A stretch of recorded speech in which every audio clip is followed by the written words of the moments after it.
Dating in your 40s. What that look like? The truth that nobody want to talk about. We gonna do it every time. Dating in your 40s hit different.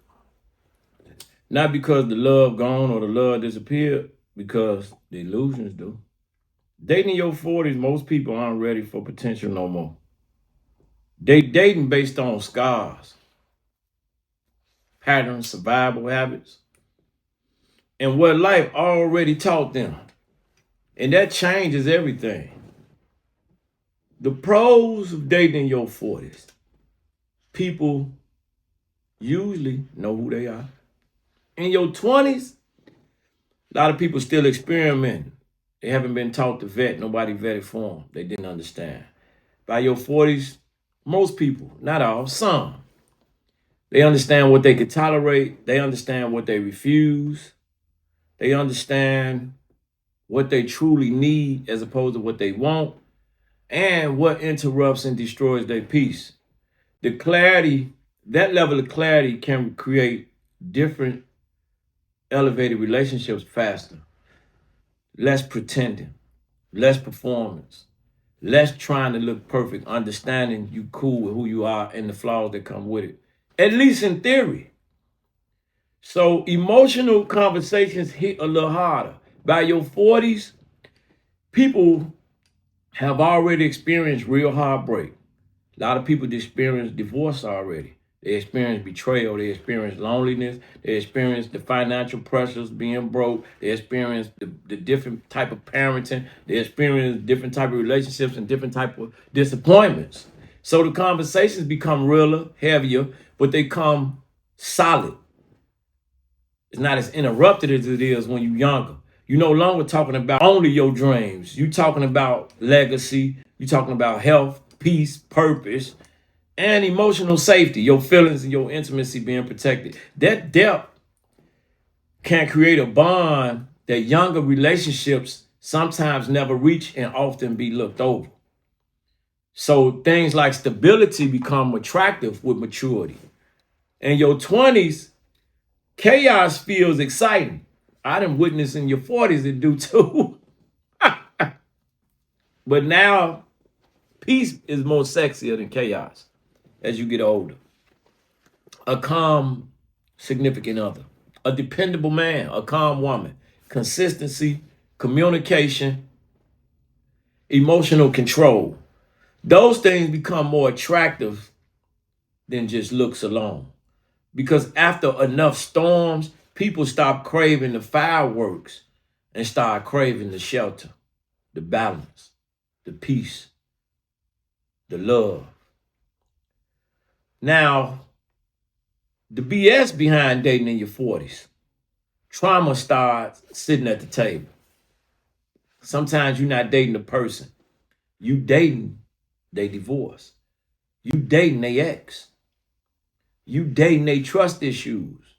You dating they bitterness. You dating they disappointments. You dating the fear of wasting more time.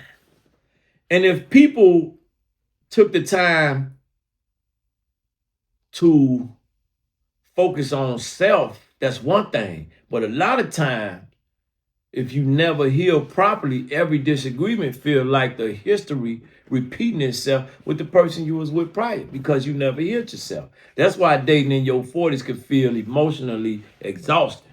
And you see all these, I'm good by myself, I'm dolo, I'd rather be alone, I'd rather stay single. Not because love is impossible, but because emotional baggage sitting on them and it's weighing real heavy.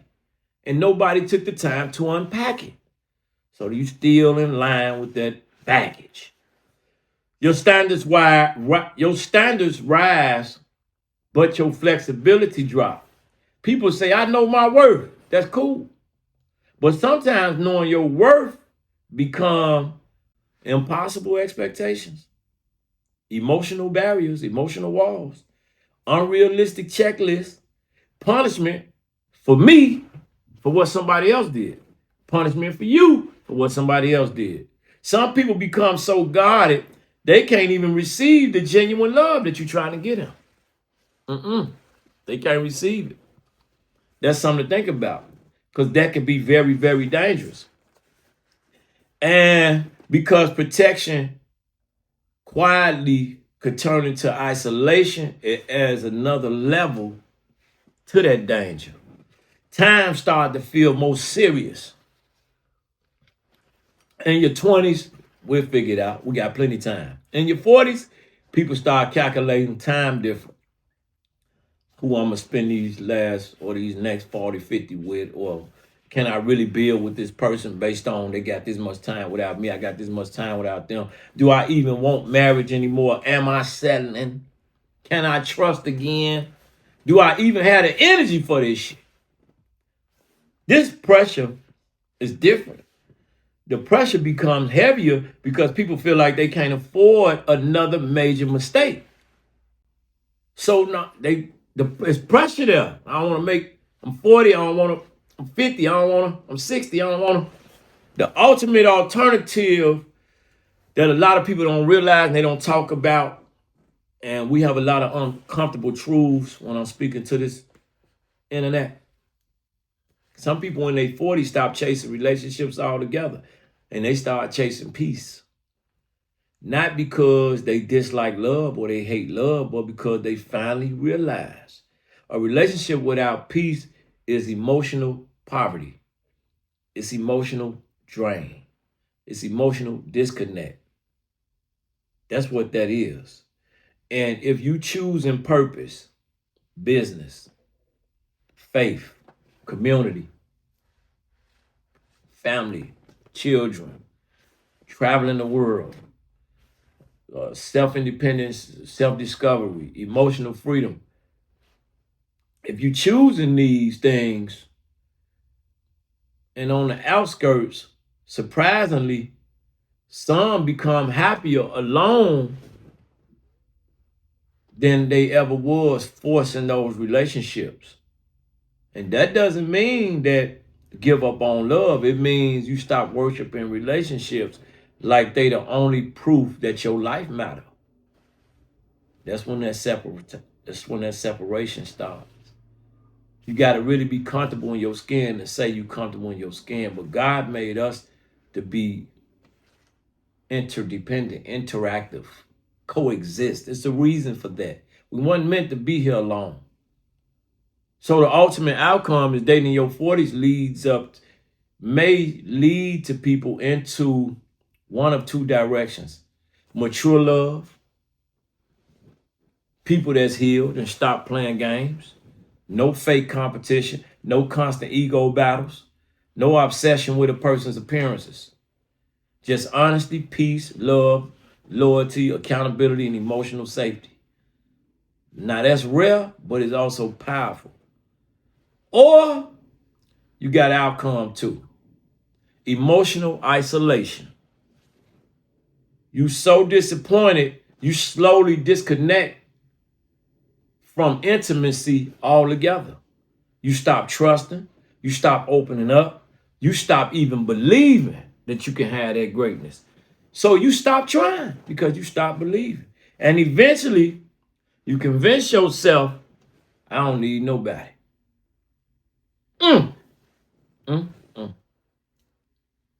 But deep down, you crave that connection. You still crave that connection because this is universal principles, not your principles.